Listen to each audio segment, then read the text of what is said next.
Hear ye, all persons having anything to do before the Honorable Justices of the Massachusetts Appeals Court, now sitting at diverse locations within and for the Commonwealth. Draw near and give your attention, and you shall be heard. God save the Commonwealth of Massachusetts. Court is now open. Good morning and welcome to the Appeals Court. I'm Judge Milkey. With me is Judge Massing and Judge Hand. And if I forgot their names, they're right on the Zoom call with me. Welcome to the special sitting of the Appeals Court. We are hearing one case this morning, Commonwealth v. Nguyen, 19P279. We are following the usual rules of the Appeals Court in terms of 15 minutes per side. I do want to remind folks that while this may seem like an intimate conversation, we are live streaming and this is being recorded.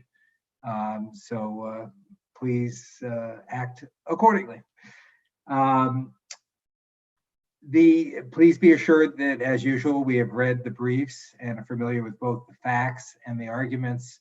So we would urge you in your 15 minutes time to focus on your main points.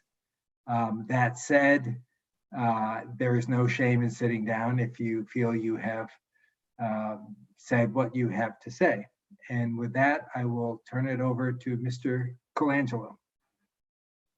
Good morning, Your Honors, and may it please the court. My name is Tristan Colangelo on behalf of the defendant appellant Anh Nguyen.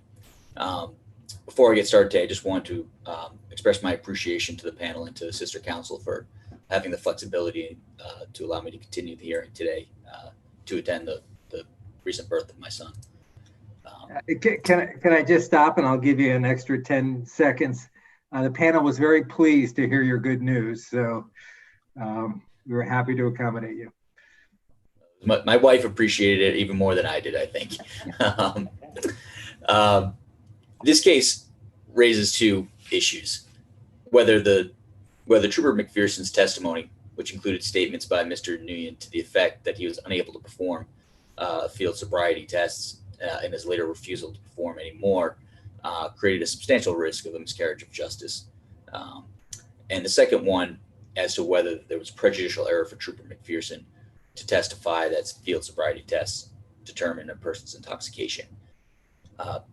Having reviewed the briefs, and I note that both briefs cite the same cases as governing law. We just have a dispute as to whether the facts how the facts fit into those. So I plan to focus my argument really on just two specific points this morning. First is whether Mr. Nguyen's statements constitute a refusal evidence under Massachusetts legal precedent. And second, whether the admission of that refusal evidence created a substantial risk of a miscarriage of justice. Can I just stop you there? We're happy to hear both pieces of that. I think I can probably speak for the panel in saying that we have a particular interest in the second half of that, because you make very clear arguments as to how trial counsel might have gotten these statements excluded, but it's not so clear, at least to me, how or why you think this caused a substantial risk of a miscarriage of justice. With that suggestion, let me jump down a little further in my outline here and focus on that second point first. And then if there are questions or time remaining, I'm more than happy to revisit the first prong of what I intended to cover.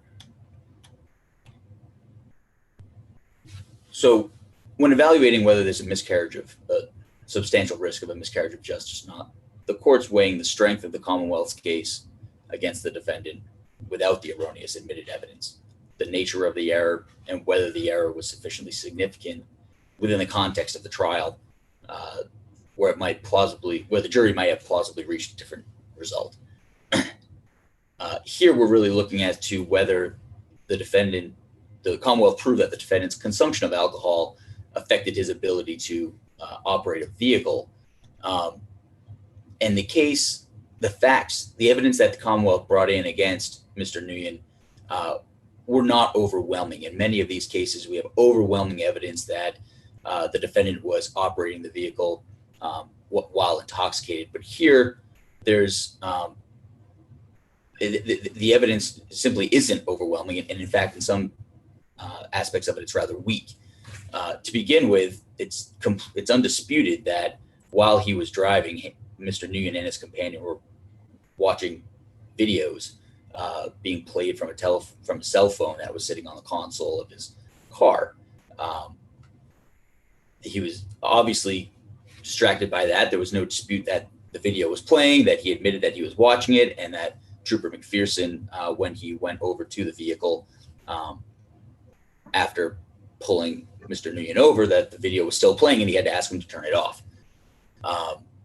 There's also evidence that Mr. Nguyen did not completely understand Trooper McPherson, both within Trooper McPherson's attempts to get Mr. Nguyen to follow specific directions within the 9-step walk and turn. Mr. Nguyen kept trying to begin the test before Trooper McPherson had finished giving the instructions in full. The undisputed evidence. You can. It's just, we have to look at it in the. I guess we don't necessarily have to look at it in light most favorable, but I mean, if the jury can decide whether it's a question of understanding or a question of him being drunk. That's right, Your Honor. But I think my point is that it's not an unreasonable conclusion that for the jury to have reached that there were other causes, not necessarily that it was drunk. In many of these cases, the conduct of the individual is so obvious that intoxication is the driving force for the conduct. There's really no other explanation. Here, there is, and there's evidence within the transcript that Mr. Nguyen was born in Vietnam. There was an inability for Trooper McPherson to understand what he was saying, and that Mr. Nguyen had to rely on a translator during the trial. He did respond to questions in English, but he also had to rely on a translator at other points as well.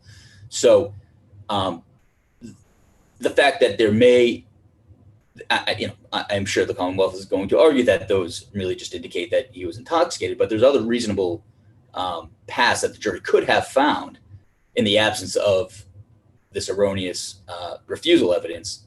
But how did the particular, what you call the refusal evidence, hurt him?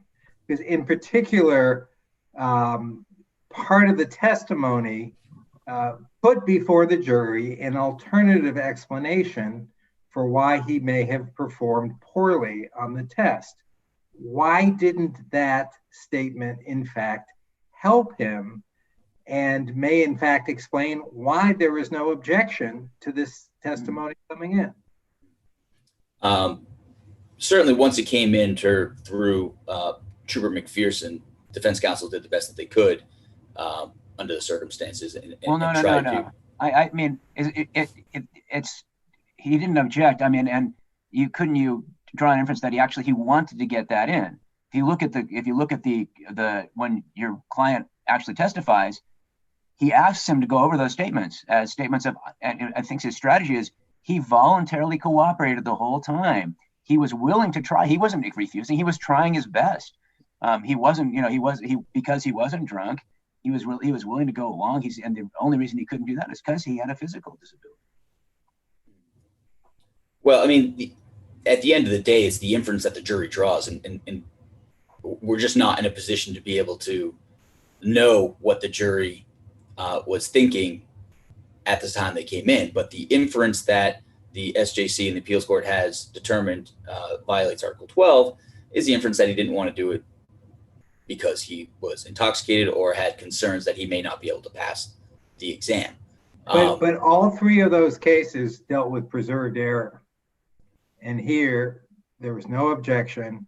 And for the reasons we are suggesting, that may have been entirely strategic. Mm-hmm.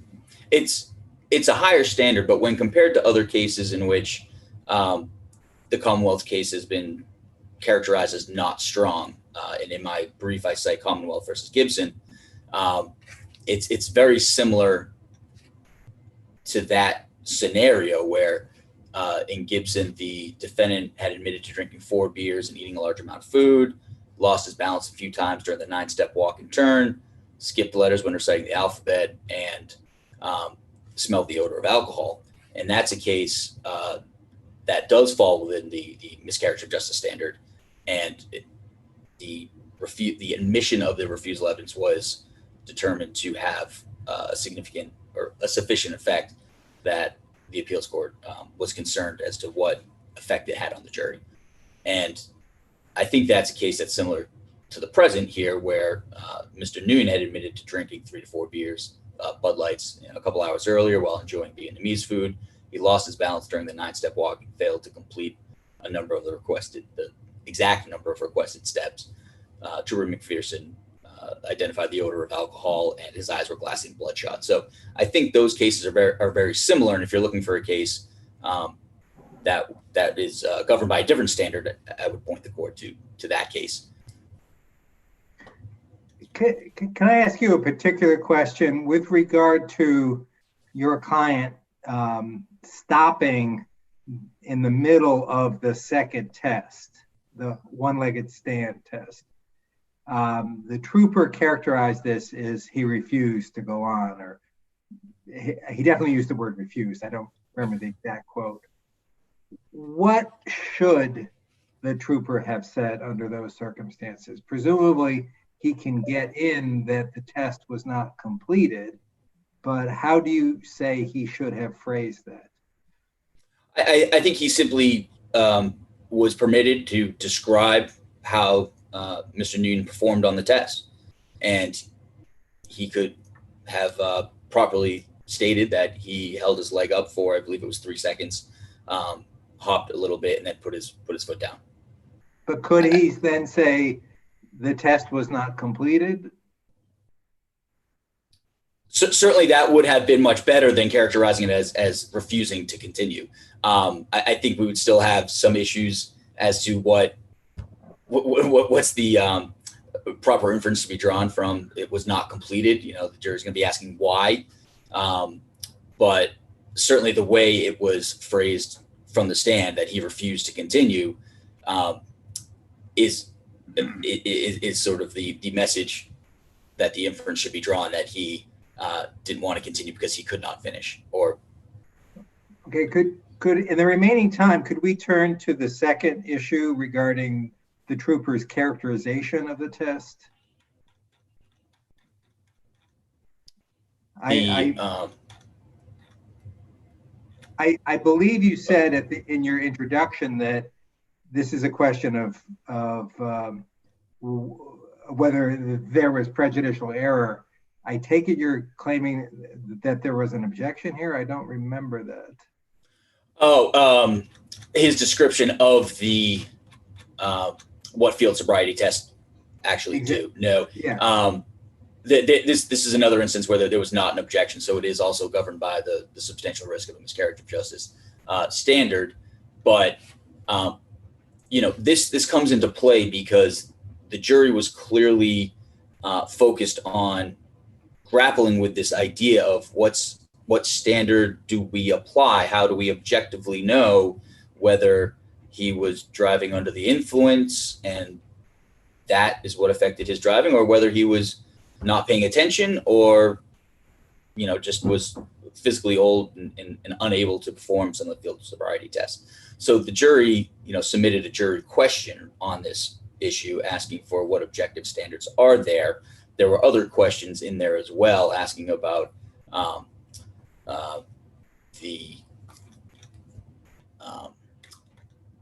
sorry, I lost my train of thought there. Where's the breathalyzer? The breathalyzer test. That's right. Exactly. Which obviously was not permitted to be presented at trial. So they're trying to get at this reasonable standard, and you have Trooper McPherson describing field sobriety tests as revealing whether someone's intoxicated or not. Why doesn't the jury's questions in that regard, the jury's questions about the breath test, why doesn't that suggest that they accept that Trooper McPherson's explanation is subjective, and that they're not concerned about that part, that they want something more concrete to work with. Yeah, they're certainly trying to find that, and what they were given is his explanation that this field sobriety test reveal intoxication or not, and that skips a number of steps along the way. Field sobriety tests don't reveal whether someone's intoxicated or not. They reveal coordination, dexterity, mental acuity, things like that, which then bears on whether someone may be adversely affected by alcohol and intoxicated or not. So just the oversimplification of it, I think, leads the jury to, in the absence of a breathalyzer or other means of objectively determining whether someone was intoxicated or not, to have that explanation. Counsel, I'm looking at what the SJC said in the Gerhardt case.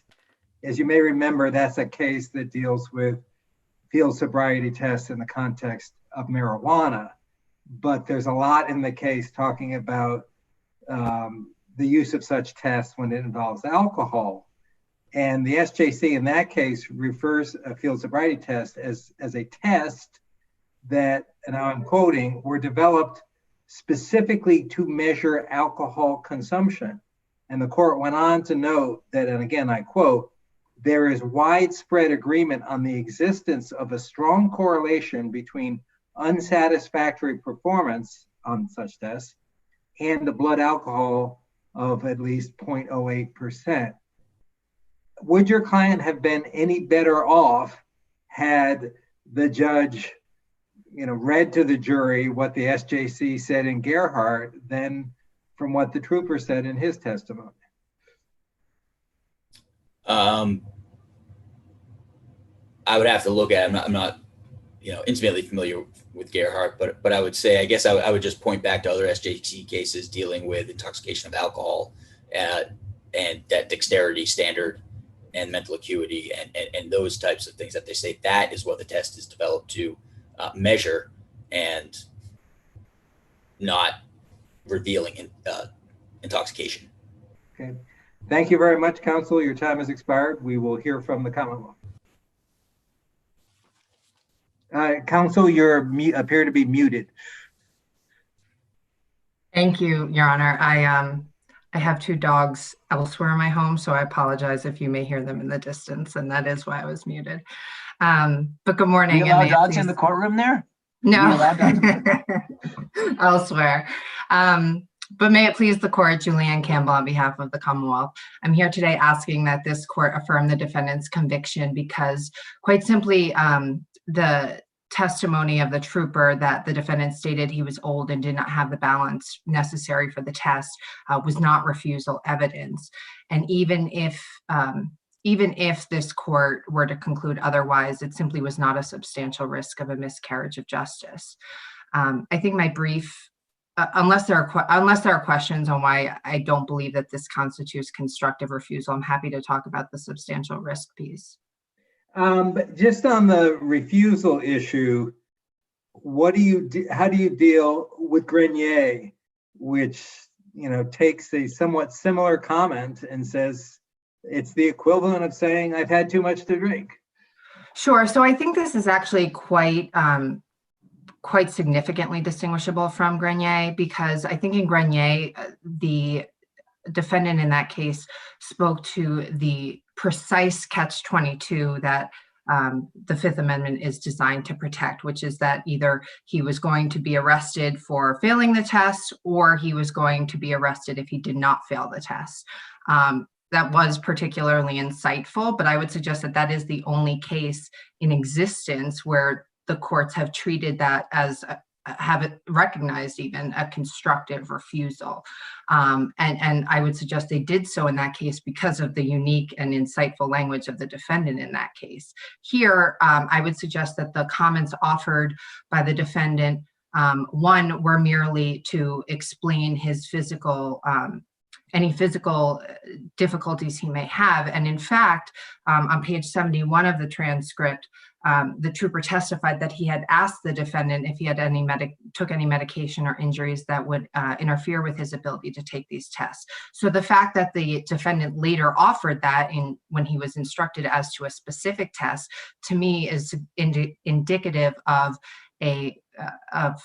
additional information responsive to the question originally posed and referenced on page 71 of the transcript.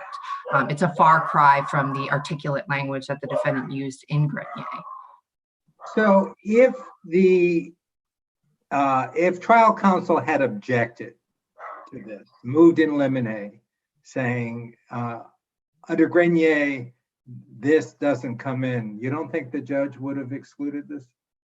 I think we'd be in a very different posture, but I'd suggest, as this court went through with my brother, that it's entirely possible there were strategic decisions for the admission of these statements by defense counsel.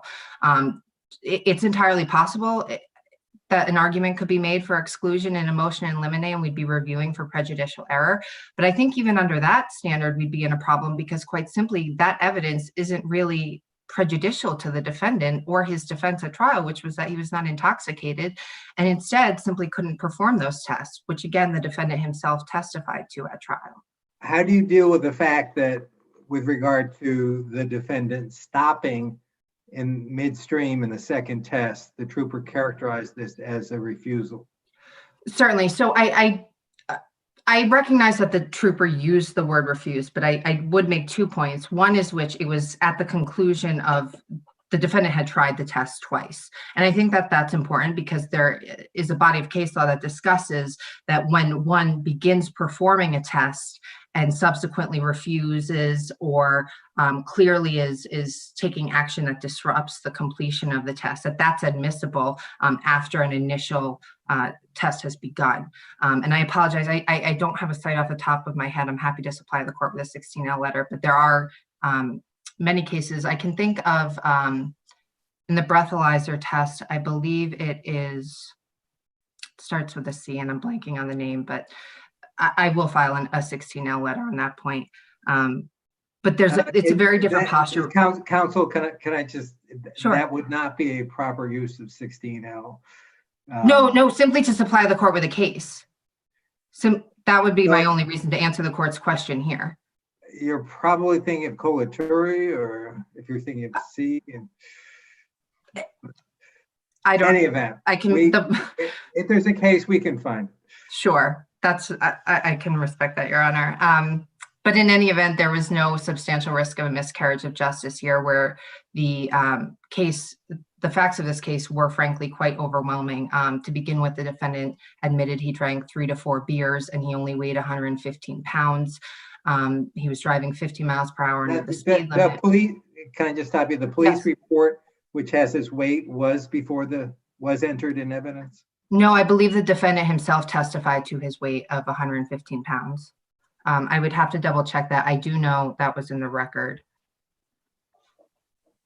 If I can just have one moment, I can provide the court with the specific site.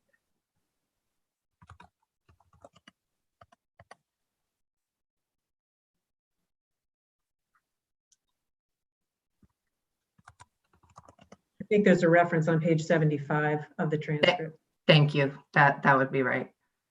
Thank you. Sure. So it was in the record and before the jury that the defendant had 3 to 4 beers and only weighed 115 pounds. As I said, he was driving 15 miles per hour under the speed limit. He was watching a video while he was driving. He committed several marked lane violations.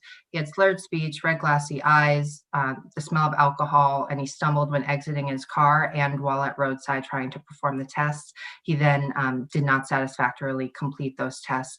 So in that posture, I'd suggest that the evidence was overwhelming against the defendant, and that's even leaving out the disputed statement. How does the watching a video strengthen the Commonwealth's case? Counsel says that it does the opposite. It shows he was distracted for other reasons. And that certainly was for the jury to contemplate, which they did, and they, I would suggest, rejected that reasoning. And if anything, I'd suggest that it shows the defendant's judgment was impaired as a sober driver paying attention, I would suggest, would not be so cavalier as to be watching a video mounted on the hood of their car. I would suggest it shows a loss of judgment and a focus, which was certainly relevant for the jury to consider. And unless there are any further questions on the substantial risk piece, I'm happy to move on to the description of field sobriety tests. Hearing none, why don't you move on? Sure. So I'd suggest that the trooper's testimony was entirely appropriate. It's not in my brief, but I would agree with this court's interpretation of Gerhardt that the SJC specifically described the two tests are primarily administered in the context of alcohol impairment and are designed to assess an individual's balance, coordination, dexterity, ability to follow directions, and ability to focus attention on multiple subjects at the same time. Here, what the trooper testified specifically to is that field sobriety tests are divided attention tests that make you do two things at once to determine if you're intoxicated or not. There was no objection to that, and I would suggest that that's because that's an accurate description of what field sobriety tests are. And I would point the court's attention to Brown, which is cited in my brief, in which the court stated field sobriety tests are based upon the relationship between intoxication and the loss of coordination which intoxication produces. A lay juror understands that intoxication leads to diminished balance, coordination, and mental acuity from common experience and knowledge. While the trooper's testimony might not have been that specific, I'd suggest, in other words, that is in effect what he stated. Additionally, just assume for the sake of argument that the trooper's characterization of this was absolutely accurate. Could he still testify to that where he is not designated an expert? In this case, I'd suggest he could, because that testimony was rooted in his training on the job in executing field sobriety tests and roadside stops for impairment. This trooper stayed far away from ever stating under oath, I personally believed his ability to operate was impaired or anything like that. I don't think that field sobriety testimony, frankly, is necessarily labeled expert testimony, or that description where it was rooted in his training would render it expert testimony. What does rooted in his training mean? Anything he learns in his training, or? I just meant that was how, when he described his training on field sobriety tests, that was what that he was referring to, I believe. That's all I meant when I said the testimony was rooted. It was in response, I believe, to his training on roadside stops for impairment. But I'd also point out that regardless of what the trooper testified to as what field sobriety tests are, the judge in closing instructions specifically instructed, you have heard evidence in the case that the defendant performed field sobriety tests. It is for you to decide if these tests demonstrate the defendant's ability to operate a motor vehicle was diminished. It is for you to determine whether to rely on this evidence. You may accept it or reject it, and you may give it such weight as you think it may deserve. In making your assessment, you may consider the nature of the test, the circumstances under which they were given and performed, and all the other evidence in this case. So coupled with that instruction and the fact that the trooper's language is often what is repeated in the very case law of our Commonwealth, I'd suggest that there was no error, and any error certainly could not have amounted to a substantial risk of a miscarriage of justice. If there are no further questions, I'm happy to rest on my brief. I am not seeing any further questions, and I personally do not have any, so I would like to thank both counsel. The case is now submitted, and this concludes our session. Thank you very much, Your Honors.